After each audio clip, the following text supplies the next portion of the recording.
கொள்கை எதிரிகள் Udhayanidhi most dangerous புலம்புறாங்க.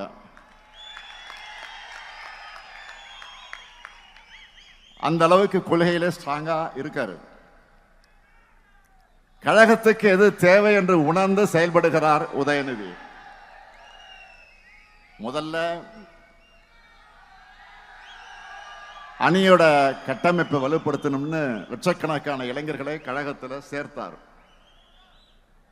அடுத்து அவங்களை கொள்கை ரீதியா ஸ்ட்ராங்கா ஆக்கணும்னு பாசறை கூட்டங்களை நடத்தினார்.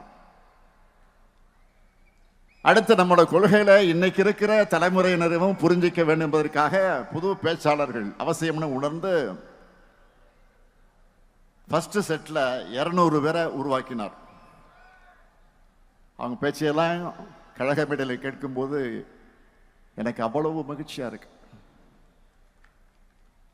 அடுத்து இளைஞர்களான நீங்க இன்னும் ஷார்ப்பா பேச, ஸ்ட்ராங்கா களமாட நிறைய புத்தகங்கள் உருவாகணும். அதுக்காக முத்தமிழ் அறிஞர் பேர்ல பதிப்பகம் தொடங்கினார். சரி, இதெல்லாம் செஞ்சுட்டோம்னு சும்மா இருக்கல.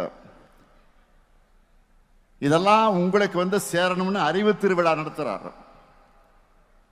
பல இடங்களில் லைப்ரரி ஆரம்பிக்கிறார். இதுதான் ஒரு பொலிட்டிஷியனுக்கு குவாலிட்டி. சரி, உதயநிதி விளம்பரம் செய்கிறாரு அப்படின்னு அடுத்து நீங்க என்ன செய்யணும்? அதை பற்றி கூட உதயநிதி இங்கே சொன்னார். நம்மோட லெகசியை மக்கள்கிட்ட கொண்டு போய் சேர்க்கணும். கழகத்தை வளர்க்கிற பணியில, கொள்கை விதைக்கிற பணிகளை ஈடுபடணும்.